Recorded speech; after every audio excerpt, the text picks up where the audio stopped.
Avec le vice-président, nous nous mobilisons et nous continuons à nous mobiliser afin d'être au chevet de nos entreprises locales avec comme principal objectif naturellement de les accompagner pour sauver les emplois. C'est quand même et malgré tout le premier de nos objectifs. Donc dans le cadre de la crise du Covid-19, le pays a pris la décision, je vous le rappelle, dès le 21 mars, de réduire au strict minimum le déplacement des personnes. Il s'agit donc du début du confinement. Et cette mesure a entraîné une réduction drastique de l'activité économique et les entreprises ont dû faire face à une très forte baisse, voire une cessation brutale de leur activité, compte tenu de ces mesures de confinement, puisque, comme vous le savez, le port autonome, qui est le deuxième poumon du pays, effectivement, gère toute la liaison entre Tahiti et les archipels en particulier, mais ne l'oublions pas, entre Tahiti et l'international. Donc ce fut le cas de la grande majorité des entreprises. Elles sont au nombre de 200 installées dans l'enceinte de la circonscription portuaire. Vous savez aussi que notre économie insulaire est très dépendante des échanges avec l'extérieur et face au risque d'un effondrement total, le pays a immédiatement adopté des mesures de sauvegarde des entreprises et de l'emploi sous forme de report. Je vous invite à vous référer à un document que vous connaissez bien déjà. Je crois que je l'ai pris, il s'agit du plan de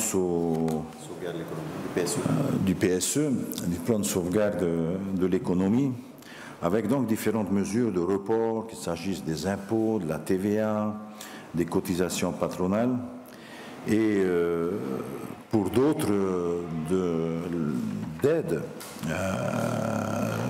directes. Je pense par exemple aux aides aux salariés, aux patentés, je veux parler aussi des subventions au secteur du tourisme, par la Sofidep, oui, la Sofidep aussi, et de suspension pour, par exemple, l'économie bleue, des redevances d'occupation du domaine public maritime, pour d'autres des redevances d'AOT, de soutien bancaire, comme on le disait tantôt, par le biais de la Sofidep. Donc ce confinement a fortement impacté l'activité portuaire dans son ensemble, vous le savez, puisque nous nous sommes rendus avec vous et le commissaire sur place pour constater les difficultés que connaissent certains de nos armateurs locaux. Et pour ne citer qu'un seul exemple, qui est parlant en lui-même, c'est l'activité de la gare maritime des Ferries, qui a été quasiment à l'arrêt depuis 2 mois. Le seul armateur qui a assuré encore un minimum de rotation avec Moria a vu son chiffre d'affaires baisser de plus de 80% pendant ce temps de confinement par rapport au même mois de l'année précédente. Ce qui veut dire effectivement que l'année 2020 sera sûrement déficitaire pour ces sociétés.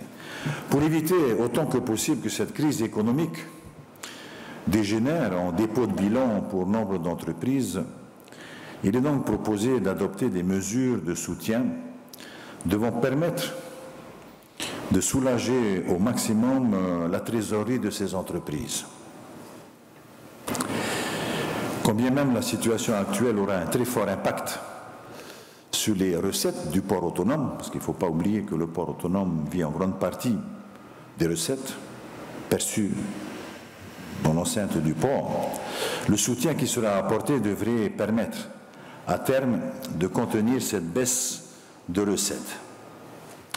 Alors, Les mesures que je vais vous annoncer, qui seront détaillées un peu plus tard par le diaporama, ces mesures ont été adoptées par le conseil d'administration du port autonome il y a de cela environ 10 jours. Hein. C'est ça, c'est la séance du 26 mai dernier. Alors, elles sont nombreuses, elles sont importantes. Il s'agit de l'exonération pour ces entreprises des loyers, hors charge fixe naturellement, je parle de l'électricité, de l'eau et des déchets, de 2 mois minimum pour l'ensemble de ces entreprises, pouvant aller jusqu'à 6 mois, selon les secteurs d'activité. Deuxième mesure, l'exonération de la totalité des redevances de stationnement sur 4 mois. Ces redevances concernent notamment les conteneurs et matériel roulant débarqués des cargos. Cette mesure est applicable à partir du 21 mars et ce, jusqu'au 20 juillet. Troisième mesure, l'exonération de la totalité des redevances d'encombrement sur 6 mois. Là, on parle du TCI, donc, vous savez, de Mututa, plateforme internationale. Cette mesure concerne les conteneurs vides devant être réembarqués sur les cargos et qui sont parqués plus de 30 jours en zone TCI. À partir de ce délai, ils sont donc taxés et cette redevance d'encombrement va être exonérée. La quatrième mesure, il s'agit de l'exonération des frais d'amarrage et de l'amanage, de remorquage, de branchement en eau sur l'ensemble de la circonscription portuaire, et ce, pour une période de 6 mois. Vous avez compris, il s'agit là essentiellement des charters nautiques, des navires de croisière, il s'agit aussi des transports interinsulaires, et puis et la pêche locale, qui, vous savez, effectivement, et puis le transport d'énergie, etc. Donc tout ce qui est frais d'amarrage, l'amanage, remorquage, branchement en eau sur l'ensemble de la circonscription. La cinquième mesure est le maintien pendant 6 mois. Alors, vous savez qu'il y a différents tarifs à pratiquer sur le port autonome pour l'exploitation de la marina et donc qui concerne essentiellement les voiliers qui sont sur le port autonome. C'est Papeete, Taravon, Punavia, pardon. Mais pas Uturo, puisque eux sont sur une tarification différente et même inférieure au tarif basse saison chez nous. Donc le maintien pendant 6 mois du tarif basse saison pour les voiliers des particuliers de la marina de Papeete. Donc Waiare, Moria et Uturo ne sont pas concernés. Et enfin, une dernière mesure, c'est prise en charge pendant 6 mois des frais de gardiennage. Ils sont en temps normal refacturés aux bénéficiaires de cette prestation, le port faisant appel à des entreprises privées pour l'assurer. Cette mesure est applicable, là aussi, à compter du 21 mars, et ce, jusqu'au 20 septembre inclus. Telles sont les mesures qui ont été adoptées par le conseil d'administration du port autonome, que je remercie naturellement.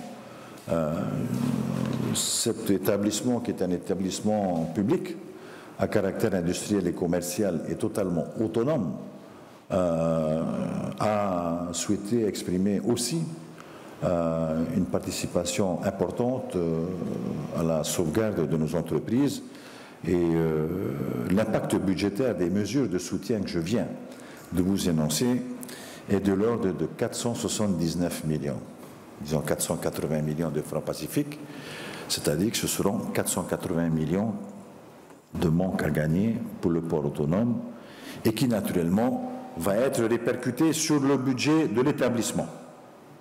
Alors je vais peut-être donner la parole au ministre, au président du conseil d'administration du port autonome pour plus de précisions sur les mesures qui ont été... Mais il faut savoir que le port ne prendra pas en charge le loyer des services administratifs et établissements publics.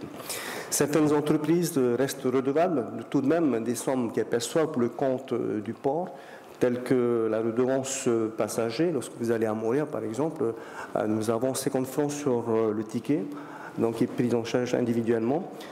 Et la redevance de roues, la redevance véhicule, etc. ou les sommes qu'elles perçoivent pour le compte du pays par le biais du port, telles que la taxe de développement de la croisière. Donc ces montants n'ont aucune incidence sur les charges des entreprises, le fait qu'elles ne seront pas exonérées. À l'exception des frais de gardiennage, les facturations au titre de l'électricité, de l'eau et des déchets restent dues, bien évidemment, et en fonction des difficultés des entreprises, on pourra donc bien évidemment trouver donc, à travers un conventionnement donc, un étalement dans le temps. Le bénéfice, de ces mesures est accordé à l'ensemble des entreprises, sans exception, qui occupent à l'heure actuelle le domaine portuaire, comme dans les conditions d'attribution qui ont été évoquées. Et pour résumer un peu l'impact budgétaire, on l'a dit le président, comme vous l'avez donc sur le tableau. Donc il s'agit là pour l'amarrage, le remorquage.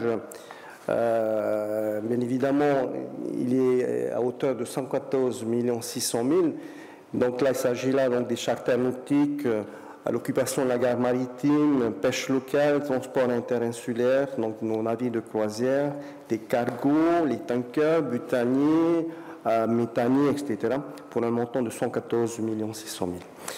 Ensuite, le gardiennage, bien évidemment, qui est à hauteur de 18 300 000, comme l'a rappelé le président, qui est donc pris en charge à 100% par le port.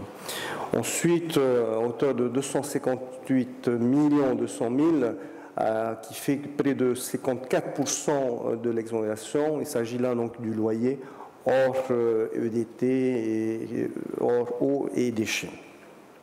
Ensuite, maintien des tarifs basse saison pour les voiliers de la marina, qui est hauteur donc, de 37 100 000, et ensuite les redevances de stationnement à hauteur de 34 400 000, faisant un état de total donc, de près de 480 millions globalement sur cette opération. Et si on doit regarder par nature donc, des activités, pour ce qui concerne donc l'impact au niveau tourisme, donc il est à hauteur de 110 600 000 montant de soutien. Pour ce qui concerne donc la desserte maritime interinsulaire, donc près de 85 100 000. Et pour les autres activités économiques, il est à hauteur de 280 600 000, avec les répartitions, comme vous le voyez sur la droite, donc du camembert, avec différents donc, impacts en pourcentage. Effectivement, le gros de l'effort va vers les activités économiques proprement dites, pour pratiquement près de 60% de l'aide accordée par le port autonome. Le tourisme intervient bien sûr à cause des bateaux de croisière. Il y a effectivement la problématique aussi des voiliers qui sont amarrés au port de propriété et qui ne devraient donc pas bouger puisqu'on va continuer à pratiquer un tarif qui est un tarif de basse saison. Au moins ceux-là n'iront pas sur le lagon de Punaria.